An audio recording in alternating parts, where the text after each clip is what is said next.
Deixa aberto em Isaías 37, nós vamos ler alguns versículos aqui no telão. Isaías 37.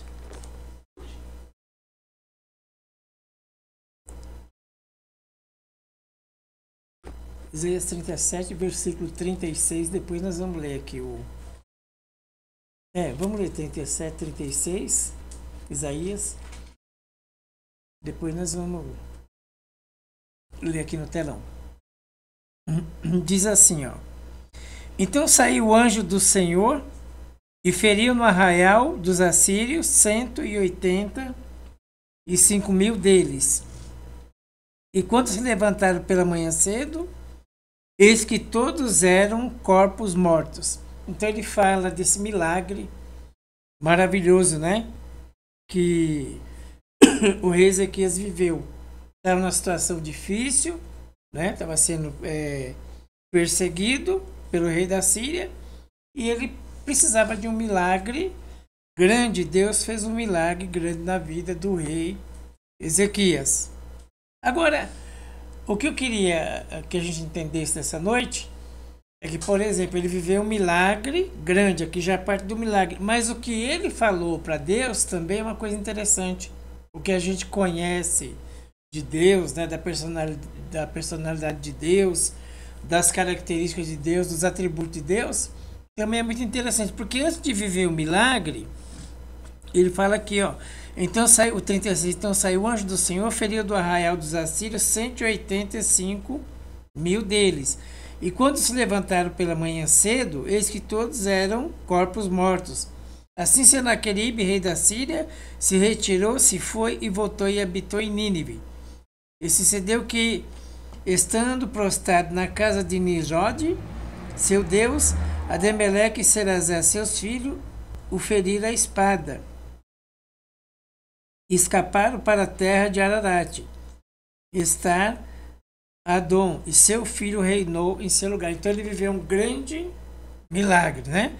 Mas aqui no Isaías 37:14, nós estamos no 38, 37:14, ele fala assim, ó. Recebendo, pois, Ezequias cartas das mãos do mensageiro e lendo, subiu à casa do Senhor. Primeiro que já quebra aquela palavra, né? Que não precisa de igreja. O Isaías, quando recebeu, o Ezequias, quando recebeu as cartas de ameaça do rei da Síria, ele entrou na casa do Senhor. Ele foi para a igreja buscar a Deus, porque até tinha uma promessa naquela época que Deus ouviria a oração daquele lugar. Então já quebra aquelas conversas que não existe igreja, né? Que a gente não precisa ir na igreja, não precisa congregar. E Isaías ensina que ele foi para a casa de Deus, subiu à casa do Senhor, e Ezequias estendeu perante o Senhor.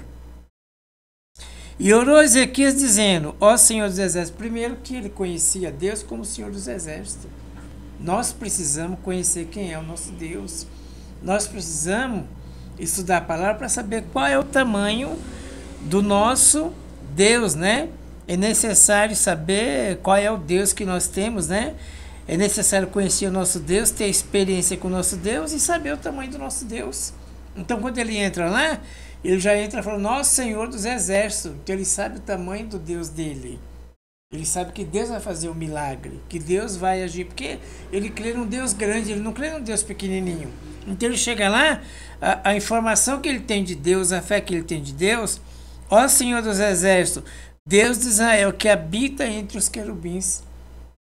Então, se para mim vencer batalha, eu preciso saber quem é o meu Deus, eu preciso conhecer quem é o meu Deus. E eu vou conhecer o meu Deus, os atributos de Deus, só através da palavra, não tem outra maneira.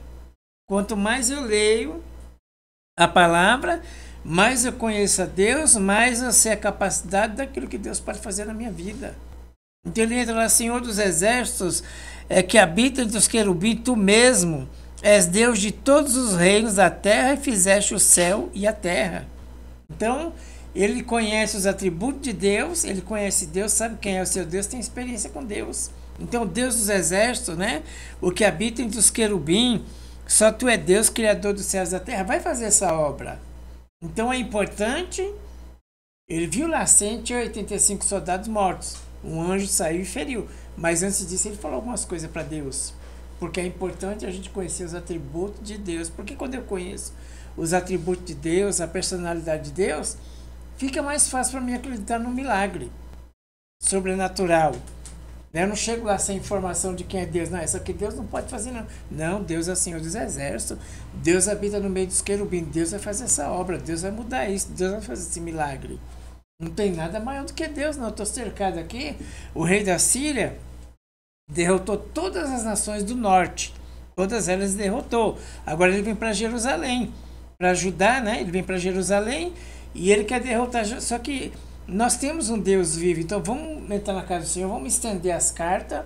Vamos orar a Deus que Deus vai fazer o milagre. Então ele não pode destruir o rei Josafá. Porque o Deus do rei Josafá é um Deus vivo. Nosso Deus é um Deus. Então quando eu conheço os atributos de Deus, eu entendo o que Deus pode fazer por mim. Aí eu tenho a paz que excede todo entendimento. No meio daquela luta toda, tudo cercado, nós temos a informação que o rei lá da Síria já matou um monte de... uns 10 reinados, né? Ele acabou com tudo. Arrasou com tudo. Agora ele vem para cima do rei de Judá. Mas o rei de Judá conhece um Deus que é Senhor dos Exércitos. O rei de Judá conhece o Deus que... né, está acima de todos os querubins, está entronizado no meio dos querubins, né? Só tu és o Deus de todos os reinos da terra. Esse era o Deus que ele conhecia. Então, quando a gente conhece Deus dessa maneira, né, quando a gente conhece Deus dessa maneira, fica mais fácil para a gente lutar as batalhas. Né? Aquelas batalhas que precisam mesmo de um milagre de Deus, quando a gente conhece Deus dessa maneira. Aí aqui no Daniel 9,4, Daniel também faz uma oração. Ele fala assim, ó, Daniel 9,4. E orei a Yahvé, meu Deus, e expressei a seguinte confissão: ó Adonai, Deus grande e temível. Ele sabe que o Deus dele é grande e o Deus dele é temível. Quem sabe que o seu Deus é grande e seu Deus é temível e mantém a tua aliança de favor e misericórdia para com todas as pessoas que te amam e te obedecem, os teus mandamentos. Quem sabe que tem um Deus grande, um Deus temível, um Deus que tem uma aliança conosco, vai vencer qualquer batalha. Porque ele sabe que não tem nada maior do que o Deus temível, o Deus grande. Essa era a visão que Daniel tinha de Deus. Por isso que ele venceu, né? E Deus abençoou muito a vida de Daniel por isso. Por isso que Deus fez um milagre tremendo na vida do rei Ezequias, porque eles conheciam verdadeiramente qual era a personalidade de Deus. Quem é o seu Deus? Meu Deus é grande e temível. Meu Deus mantém a sua aliança comigo e a sua misericórdia, né, com todos aqueles que amam e obedecem os seus mandamentos. Aí Tiago 1,17 também tem uma oração que ele fala assim, ó, Tiago 1,17.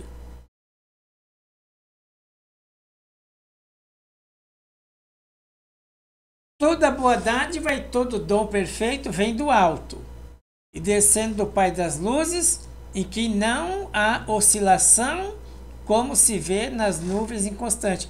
Então ele fala assim que toda dádiva, todo dom perfeito vem de Deus, em que não há variações. Deus não tem variações, nós mudamos. Mas o plano de Deus continua, Deus não muda. Então eu tenho um Deus que é terrível, eu tenho um Deus que é temível, eu tenho um Deus que é soberano, eu tenho um Deus que é grande, eu tenho um Deus que habita no meio dos querubins. Essa é a personalidade de Deus e é isso que a gente tem que ter na nossa vida. Porque aí tudo vai ser menor do que Deus para nós, não vai ter nada maior do que Deus para nós, né? Porque nós temos um Deus que não tem oscilação. Deus não oscila.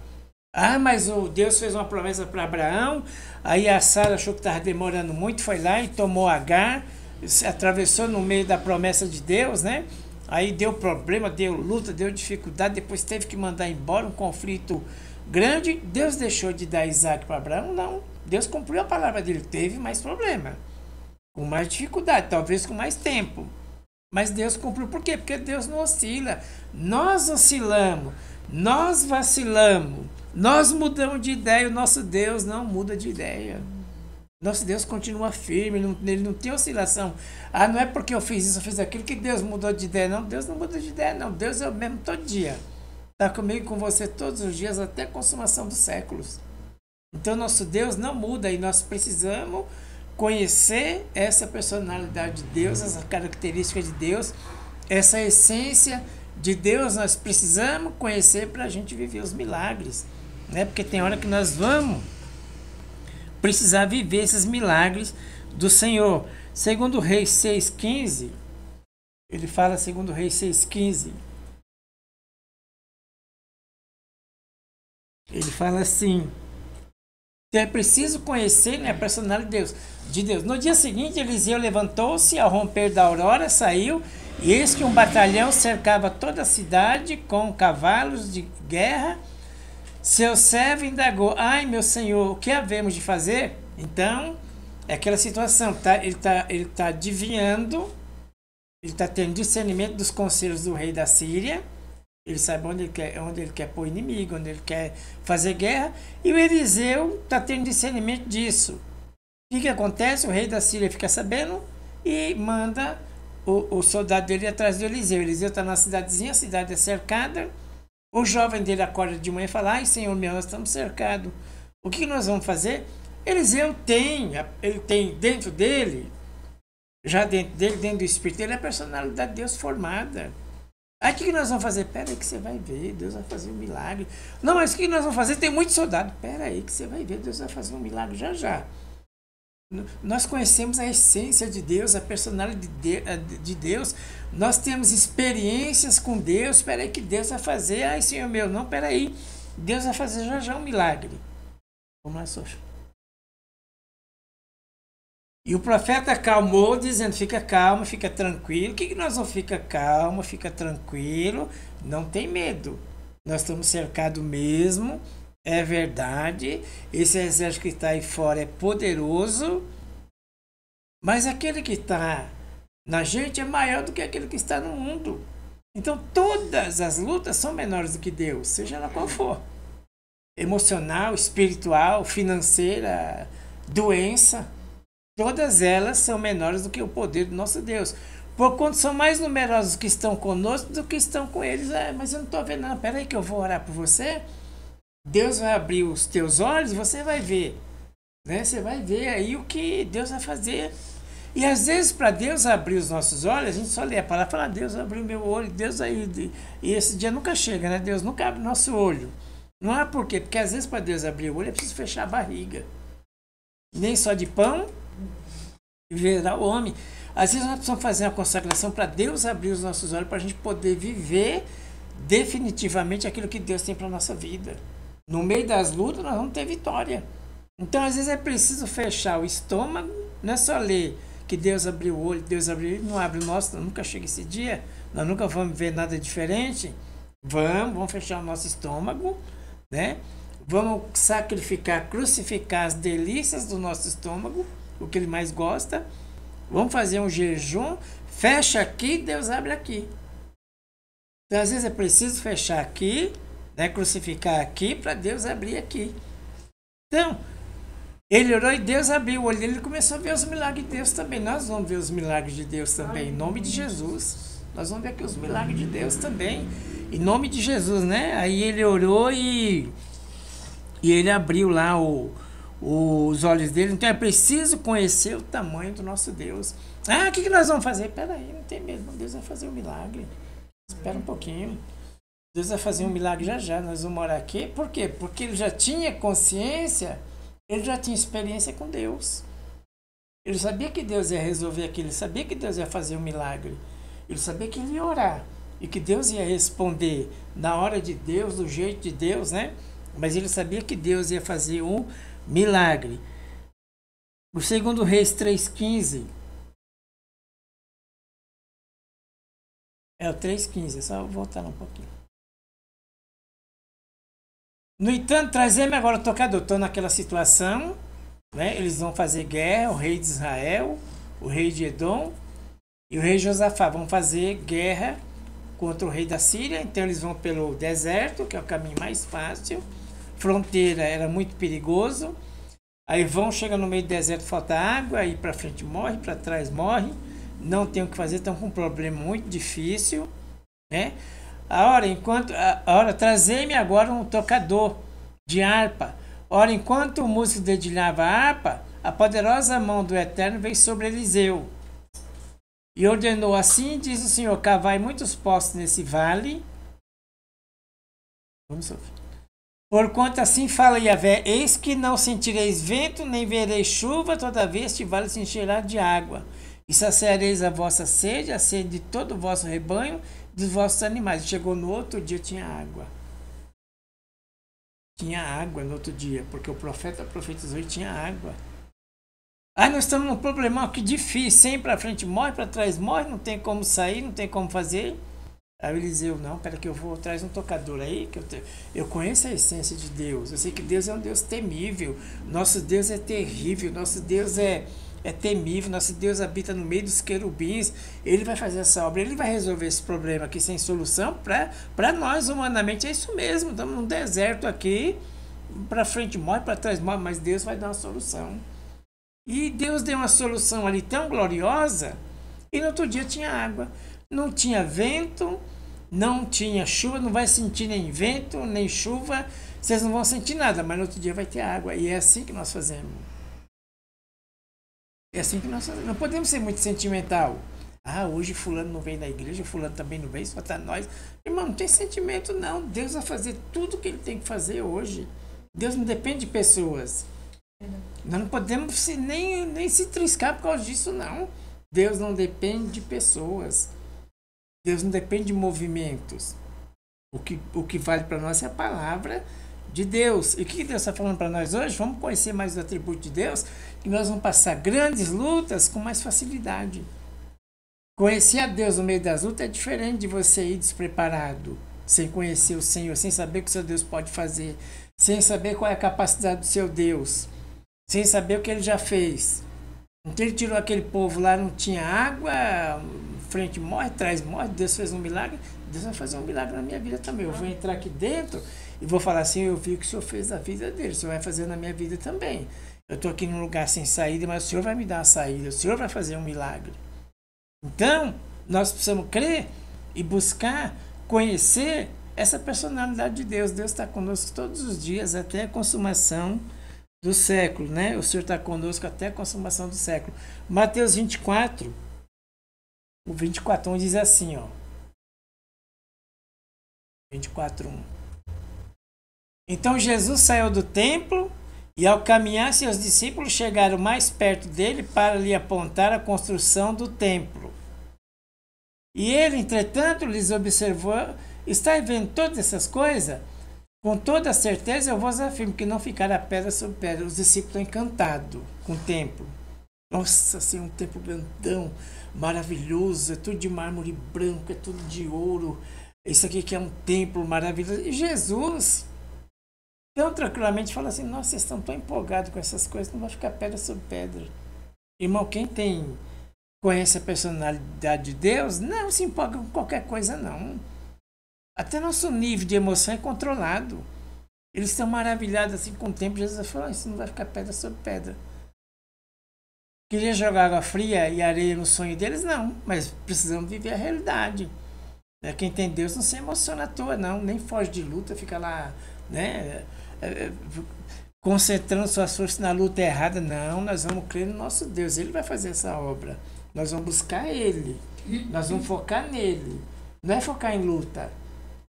Não é focar em soldado assim, não. Nós vamos focar em Deus e Deus vai lá fazer a obra. Deus vai fazer o milagre. Vamos terminar aqui.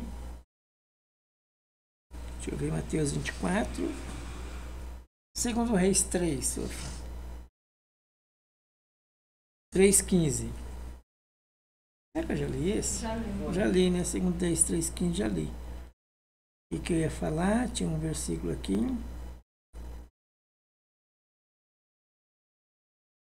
Deixa eu só lembrar aqui que eu esqueci. Ah, tá. É segundo Reis 5. Vou terminar aqui, segundo Reis 5. 5:1, isso. Naamã, chefe do rei do exército da Síria, era um homem muito respeitado, honrado pelo seu senhor, pois por meio dele o Senhor dera vitória a Síria. No entanto, esse valoroso guerreiro contraiu uma terrível doença. Vamos sofrer. Numa de suas campanhas militares, os sírios haviam levado cativo uma menina da terra de Israel. Vamos lá. Um dia a menina sugeriu, vamos lá. Então Naamã comentou essa informação com seu senhor, assim falou a menina israelita. Vamos lá, Sofia. Vamos lá. E levou também o rei de Israel a carta, mais um. Assim que o rei de Israel leu a carta, irritou-se por causa do seu Deus, pode matar e dar vida, para que ele envie um homem a fim de que me cure da lepra. Veja como procura um motivo para criar um conflito. Quando Eliseu, o homem de Deus, soube, vamos lá, no 7.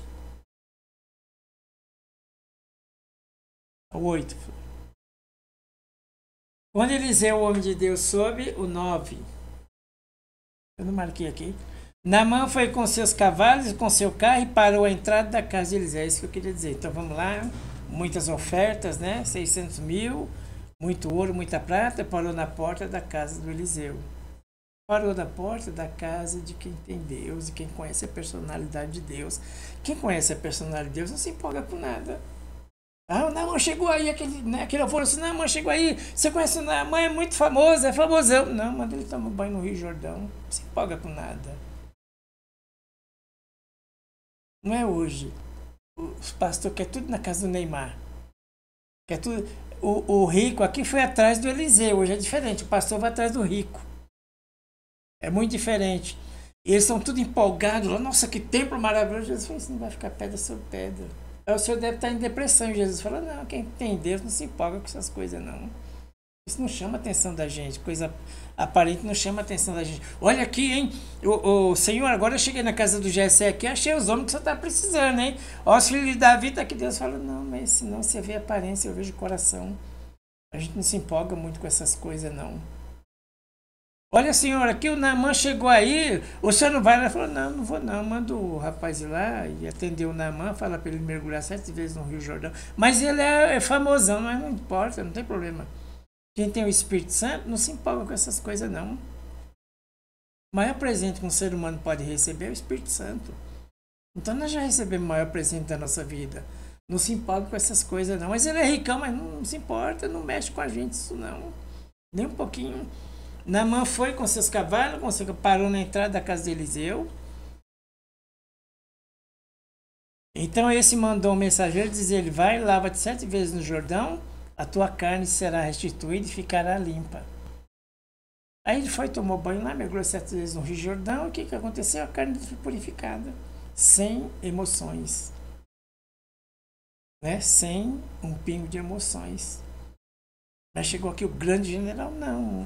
O grande general é Jesus, honra quem honra, mas o grande general é Jesus, né? Ah, mas você não está vendo o tamanho do templo? Não, isso não vai ficar pedra sobre pedra, não se empolga com essas coisas, não. Nós estamos vivendo um tempo de gente muito empolgada. Estamos vivendo um tempo de gente muito empolgada. Não se empolga com essas coisas, não. Ah, mas é um Naamã, mas não tem problema, não. Não chama a atenção da gente, não. Então... Por quê? Porque nós temos consciência de quem é o nosso Deus. Nosso Deus é terrível.